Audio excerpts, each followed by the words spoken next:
A'udzu billahi minasyaitonir rajim. Bismillahirrahmanirrahim. Astaghfirullah rabbi wa atubu ilaih. Walhamdulillahi rabbil alamin. Summa salatu wassalamu ala asyrafil anbiya'i wal mursalin habibina wa habibi rabbil alamin Abil Qasim Muhammad wa ala alihi at-tayyibin at-tahirin al-ma'sumin al-muntajabin. Amma ba'du. Assalamualaikum warahmatullahi wabarakatuh. Allahumma antikni bil huda wa alhimni at-taqwa. Para pemirsa yang budiman di mana saja Anda berada, semoga selalu dalam keadaan sehat walafiat, tak kurang suatu apapun, dan yang sangat penting adalah semoga selalu berada di dalam jalan Allah Subhanahu wa taala. Kalaulah tidak mesti ada di jalan Allah, semoga setidaknya termasuk orang yang mencari jalan Allah, sehingga termasuk orang-orang yang melakukan perubahan, ingin berubah, ingin mencari hidayah, dan Allah menjanjikan pahala sekalipun mati di tengah jalan. Karena barang siapa yang keluar dari rumahnya, yakni rumah kebodohan, kekufuran, katakanlah kemaksiatan, keburukan, menuju kepada Allah, menuju kepada Rasul, yakni menuju kepada Islam, menuju kepada kebenaran, menuju kepada jalan Allah Subhanahu wa taala, lalu falakiyahul maut, kemudian mati menjemputnya di tengah jalan, insyaallah faqad kataba ajruhu ala Allah. Insyaallah pahalanya sudah ditulis di sisi Allah Subhanahu wa taala. Sebagaimana biasa, mari kita cahayai majelis ini dengan riwayat dari Imam Zainal Abidin alaihissalam tentang berkata atau bertutur kata yang baik. Imam Ali alaihissalam, yakni Imam Ali Zainal Abidin alaihissalam, mengatakan, al-qaulul hasan yusril mala wa yunmir rizqa wa yunsi'u fil ajal wa yuhabbibu ilal ahl wa yudkhilu al jannah. Al-qaulul hasan yusril mala wa yunmir rizqa wa yunsi'u fil ajal wa yuhabbibu ilal ahli wa yudkhilul jannah. Yang artinya kurang lebih, bertutur kata yang baik itu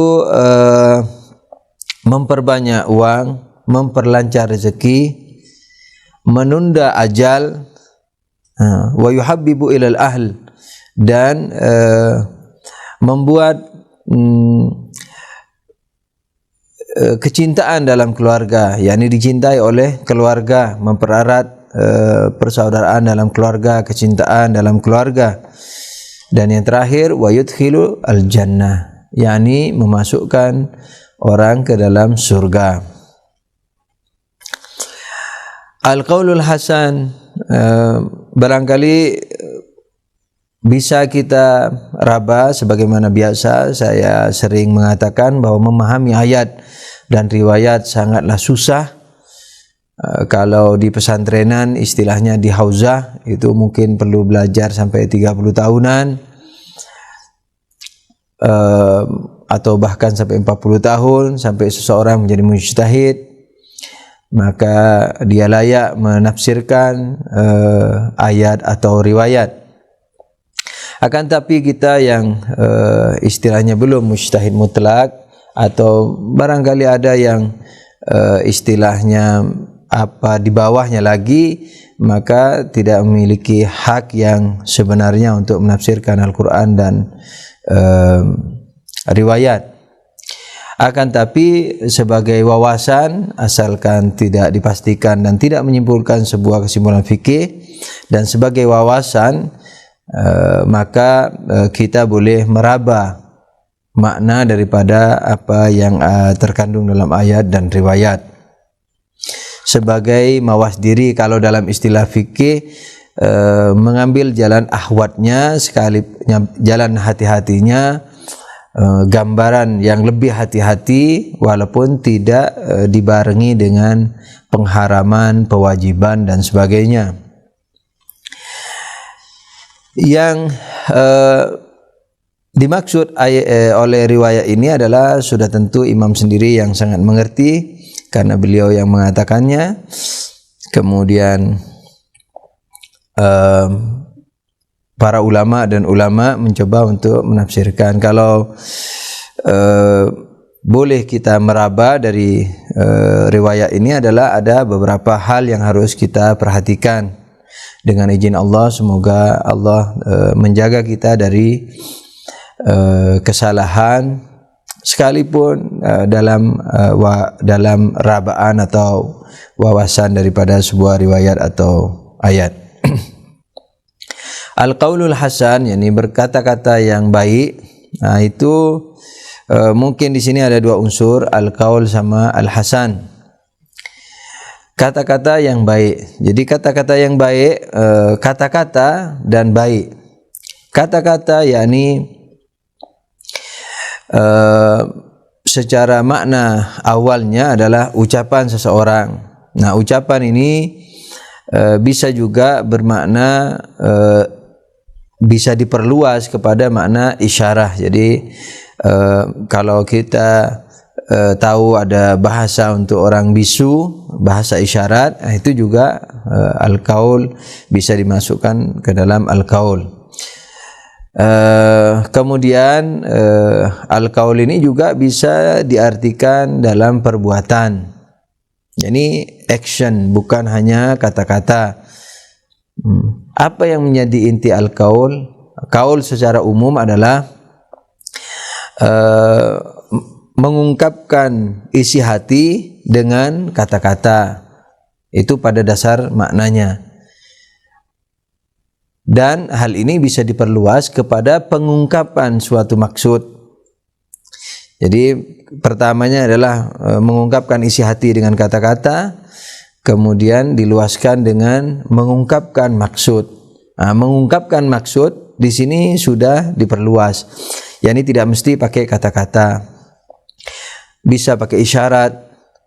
Makanya orang yang wailul likulli humazatil lumazah, nah, misalnya orang yang ngejek orang atau menggunjing orang dengan isyarat-isyarat, misalnya dengan kedipan mata. Misalnya kita mau mengejek si B, memberi isyarat kepada si C dengan ejekan, dengan isyarat-isyarat mata, itu juga dosa, diancam neraka, termasuk dosa besar. Nah, pengungkapan maksud itu atau sesuatu yang bisa dipahami maksud daripadanya, yakni mengungkapkan suatu maksud tidak harus dengan kata-kata, dengan isyarat, dengan perbuatan bisa, atau apa yang kita pahami dari sesuatu yang lain. Jadi kita misalnya melihat B, memahami A. Mendengar B, memahami A. Jadi memahami sesuatu dari sesuatu yang lain, itu bisa disebut kalam, al-qaul atau kalam.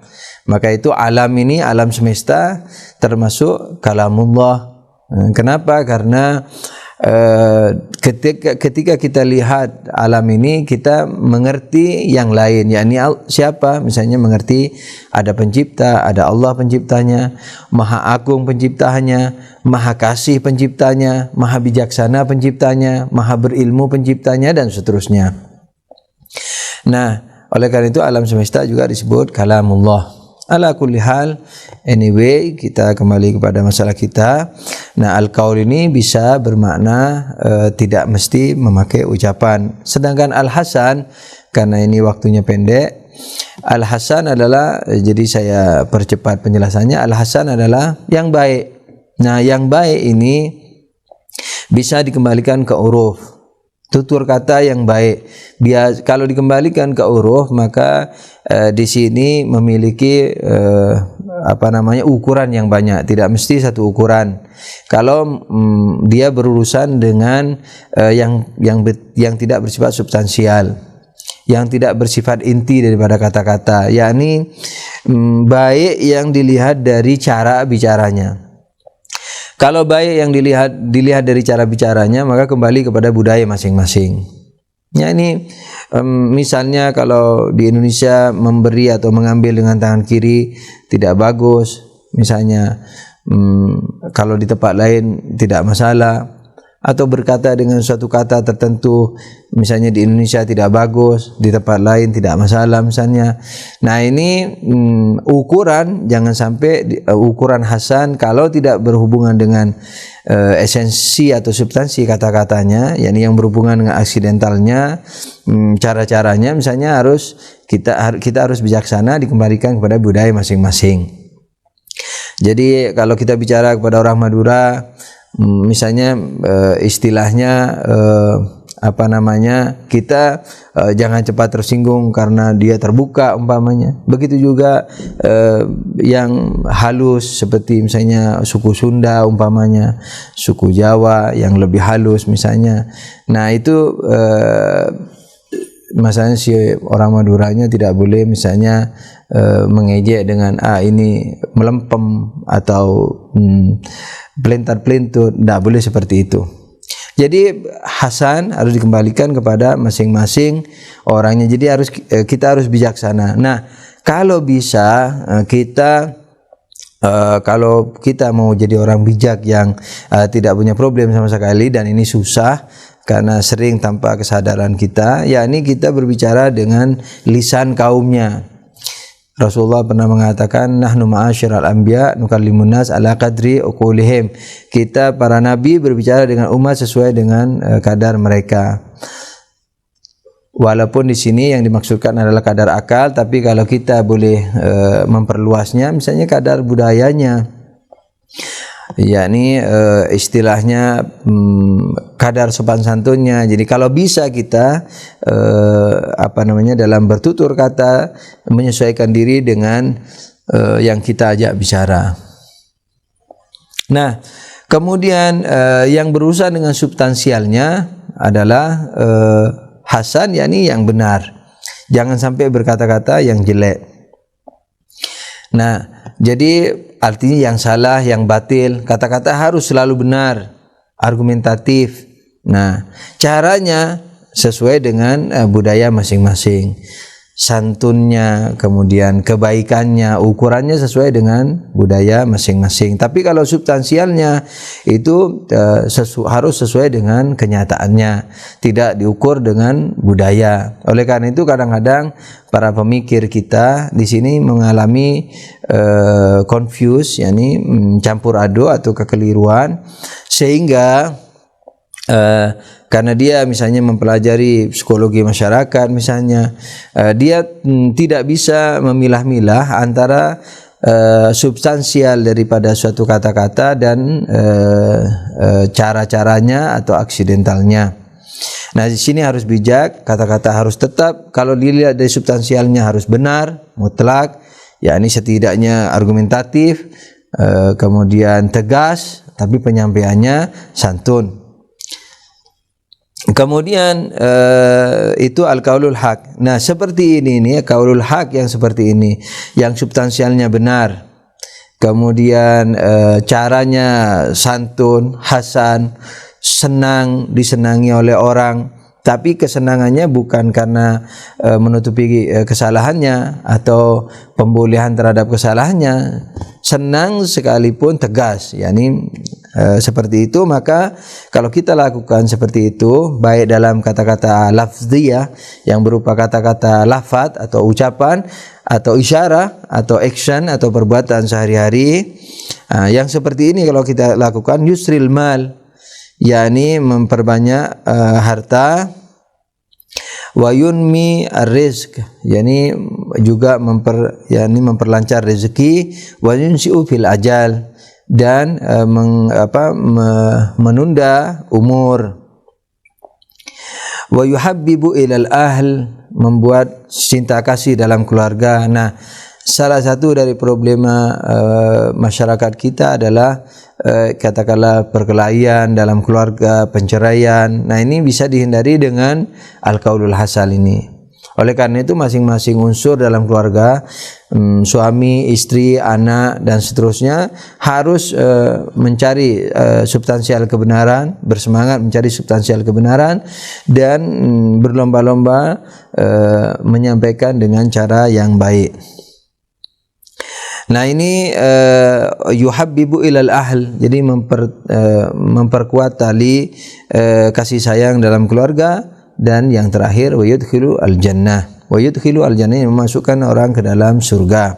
Salawat salawat ala Muhammad. Salawat salawat ala Muhammad. Qala Amirul Mu'minin Ali alaihi salam, man 'azzama sigharal masaib ibtalahu Allahu bikibariha. Amirul Mukminin Ali alaihi salam berkata, barang siapa membesar-besarkan musibah yang kecil, maka Allah akan menimpakan kepadanya musibah yang lebih besar. Nahjul Balaghah, hikmah 448.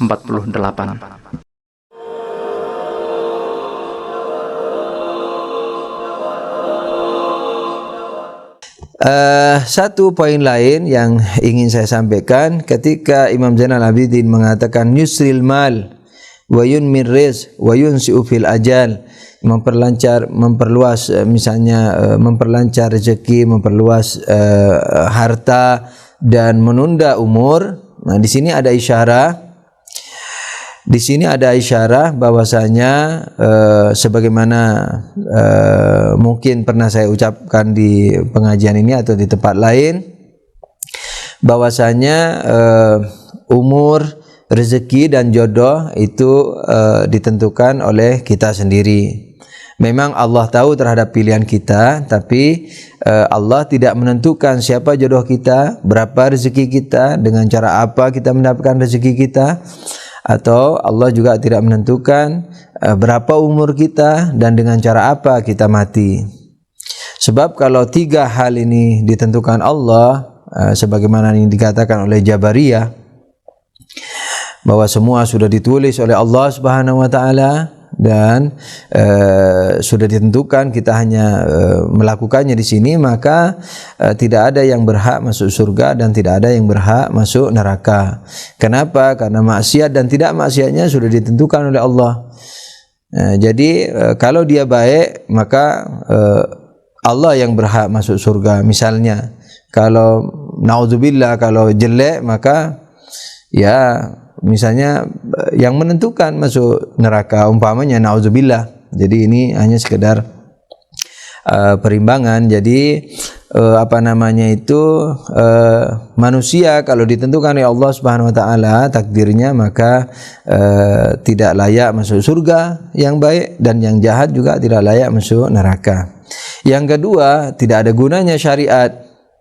Syariat menyuruh kita, "Faman ya'mal mithqala dzarratin khairan yara", barang siapa berbuat satu atom kebaikan dia akan melihat. Barang siapa berbuat, bukan diperbuat atau diperterbuat, tapi berbuat, bukan dibuat membuat. Yakni kalau dipendekkan dibuat membuat, yakni diterperbuat.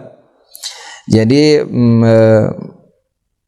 orang dibuat melakukan sesuatu. Nah, tapi Allah mengatakan barang siapa berbuat. Nah, karena satu atom saja dihisab oleh Allah, fastabiqul khairat, berlomba-lombalah kamu kepada kebaikan misalnya, atau berjuanglah sehingga mati syahid dan seterusnya. Jangan hina yang mati syahid, jangan katakan dia mati dan seterusnya. Ini merupakan taswiq, merupakan rangsangan dari Allah bagi kita untuk menggunakan umur kita di jalan Allah, mati syahid misalnya, atau an-nadzafatu minal iman dan seterusnya, karena menjaga kesehatan dan seterusnya. Maka kalau semua ditentukan oleh Allah, semua ajaran ini akan menjadi sia-sia. Oleh karena itu, para pemirsa yang budiman di mana saja berada, ketahuilah bahwa takdir, kemudian takdir tentang jodoh, tentang cerai dan tidak cerainya. Nah, ini kan yuhabbibu ilal ahl. Ini mempererat tadi kecintaan keluarga. Nah, ini mencegah penceraian. Nah, jangan dikata kalau nanti bercerai dikira misalnya bukan jodoh atau jodohnya cuma sebulan, setahun dan seterusnya. Padahal karena su'ul khulq, karena karakternya yang buruk, baik dari satu unsur atau dua unsur. Nah, oleh karena itu kalau semua ini ditakdirkan oleh Allah tentang manusia, jodoh manusia, rezeki manusia, umur manusia, maka tidak ada gunanya agama. Dan sia-sia Rasulullah yang misalnya, wahai pemuda, kalau ingin mencari jodoh, carilah yang kaya misalnya, atau keturunannya yang bagus dan seterusnya, yang beriman.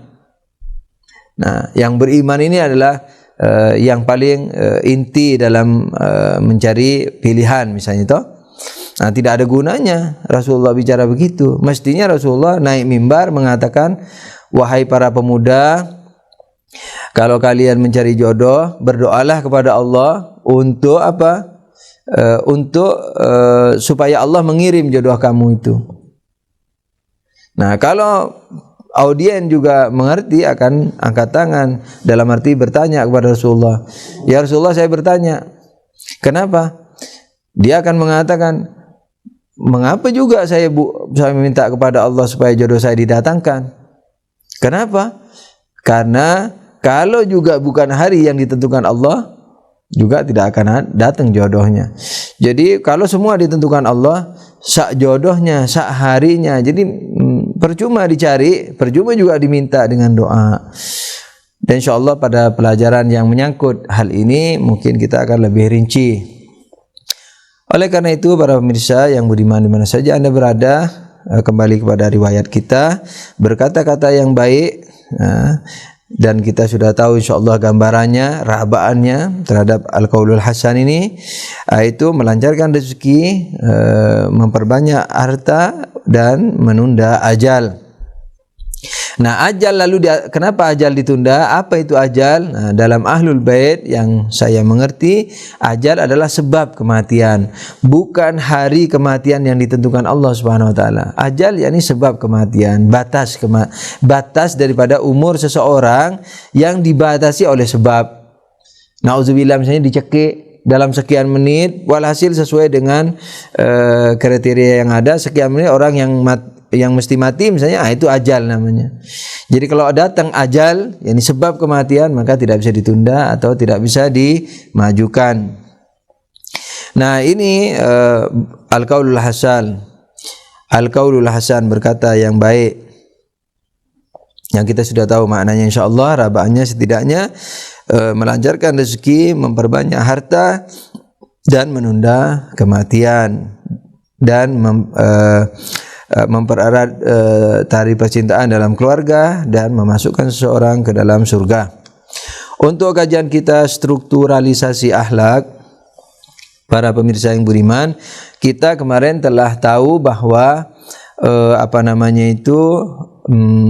yang memiliki peperangan, yakni peperangan langit dan bumi, peperangan antara unsur non materi dengan materi, peperangan antara akal dan daya-daya lainnya sampai ke badaniahnya, itu yang memiliki hanya manusia. Contoh yang paling gamblang misalnya dalam keadaan manusia berpuasa, akalnya menyuruh jangan makan, tapi badannya minta makan. Daya syahwatnya, daya lezatnya minta makan. Angan-angannya juga kadang-kadang sering bermain. Aduh, panas-panas begini, kalau makan misalnya yang suka es teler, makan es teler, yang suka es buah, bayangkan es buah dan seterusnya. Nah, itu harus diperangi, dan ini contoh kecil. Ini seperti puasa, seperti orang mau sholat, seperti orang ingin maksiat dan seterusnya, ingin melakukan pengabdian sosial, ingin bertabligh, ingin mendengarkan tabligh, ingin berceramah, ingin mendengarkan ceramah, ingin menulis, ingin baca tulisan dan seterusnya. Ini memerlukan kepada semua perbuatan manusia memerlukan kepada peristiwa yang sangat cepat, kadang-kadang juga lambat, Tapi umumnya yang hal-hal kecil tidak dirasa oleh manusia, padahal itu mengalami perdebatan di dalam dirinya atau peperangan antara kekuatan akal dan daya akal dan daya-daya lainnya, yakni daya emosi, daya daya angan-angan dan daya lezat. Dan kita sudah katakan pada pelajaran yang lalu bahwa yang memiliki hal ini hanya manusia. Binatang tidak memiliki peperangan ini karena dia tidak memiliki akal. Oleh karena itu mereka tidak punya aturan kecuali insting. Misalnya sang ibu kambing menjaga anak kambing, menyusui anak kambing dan seterusnya. Tapi yang bersifat sosial, misalnya anak kambing sudah besar, bisa saja menjadi suami ibunya. Nah, karena hal yang seperti ini tidak bisa dijangkau oleh akal manusia. Oleh binatang karena tidak memiliki akal. Nah, oleh karena itu ini juga bisa dijadikan pelajaran buat kita bagi orang-orang yang selalu menolak akal. Katanya agama jangan akal jadi ukuran, agama jadi ukuran. Nah, ini tidak mengerti mengapa manusia dituruni agama dan binatang tidak. Mestinya dia mengerti bahwa binatang tidak dituruni agama karena tidak punya akal. Manusia dituruni agama karena dia punya akal. Nah, kalau akalnya tidak digunakan, dengan apa dia bisa memahami agama? Semua kita, terutama orang ahlul bait ini paling komit dengan agama. Dengan Al-Quran, dengan riwayat. Tidak sembarang riwayat bisa diterima. Tidak sembarang tafsir Quran bisa diterima. Sangat ketat di ahlul bait. Nah, akan tapi semua itu bagaimana kita cara memilih? Bagaimana memahami ayat, memahami riwayat, memilih pemahaman-pemahaman yang dipaparkan oleh ulama? Dengan apa memilihnya? Dengan akal. Agama itu sendiri tanpa akal tidak bisa dipilih, tidak akan turun. Nah, oleh karena itu agama turun kepada akal manusia, bukan kepada daya-daya lainnya. Daya syahwat ingin makan saja, ingin tidur saja misalnya, ingin berhubungan saja. Daya angan-angan tidak memperdulikan apa kewajiban hari ini. Nah, tapi daya akal yang istilahnya mengerti untuk apa kita hidup. Daya inilah yang dituruni agama oleh Allah Subhanahu wa taala. Jadi akal jangan dikesampingkan. Jangan mengatasnamakan kebodohan dengan Al-Qur'an. Jangan mengatasnamakan kebodohan, kefanatikan buta, ketidakpertimbangan, jadi tidak ada pertimbangan, dogmatis itu atas nama agama. Jangan. Karena mas'uliyahnya, tanggung jawab di akhirat sangat berat. Jangan sampai misalnya, kan sering orang mengatakan saya tidak mau berdebat karena Allah menyuruh begini. Kamu baca ayat itu memahami dengan cara apa? Harus dengan cara akal, harus dengan cara diskusi, harus dengan cara debat sehingga memahami ayat dengan benar. Atau setidaknya menuju kepada kebenaran, berproses. Nah, oleh karena itu para pemirsa, agama ini turun kepada manusia. Nah, yang tidak punya peperangan ini selain binatang, kembali kepada masalah kita, yang tidak punya peperangan ini selain binatang adalah malaikat. Malaikat kenapa? Malaikat tidak memiliki peperangan karena tidak punya daya syahwat, daya emosi, dan begitu juga daya angan-angan. Dia hanya akal mutlak. Oleh karena itu tidak memiliki kecenderungan berbuat salah. Kalau binatang tidak memiliki kecenderungan berbuat istilahnya baik dalam artian sosial. Baik ngurus anak ada karena itu insting. Tapi baik yang bisa dijangkau dengan akal, dengan argumentasi, penerapan pemahaman universal terhadap individu, nah, itu tidak dimiliki oleh binatang. Oleh karena itu para pemirsa, di samping binatang, malaikat juga tidak memiliki peperangan. Akibatnya apa para pemirsa? Akibatnya adalah karena binatang dan malaikat tidak memiliki kelengkapan daripada empat daya tersebut, akal, emosional, syahwat dan angan-angan, maka mereka tidak bisa menjadi khalifah Allah Subhanahu wa taala. Nah, oleh karena itu yang bisa menjadi khalifah Allah itu adalah manusia saja. Kenapa? Karena khalifah Allah yakni mengurusi selain Allah. Mengurusi selain Allah termasuk mengurusi malaikat, termasuk mengurusi binatang, pepohonan dan seterusnya. Nah, malaikat tidak punya dimensi selain akliyah. Binatang apalagi pepohonan tidak punya dimensi selain akal. Tidak punya akliyahnya. Selain akliyah punya sesuai dengan urutan atau derajat masing-masing. Nah, oleh karena itu binatang dan malaikat tidak bisa menjadi khalifah Allah. Yang bisa menjadi khalifah Allah hanyalah manusia. Sudah tentu manusia yang manusia. Dulu sudah kami sampaikan manusia yang manusia ditentukan oleh akalnya. Kalau dia akalnya yang menjadi pemimpin dalam dirinya, maka dia manusia yang hakiki.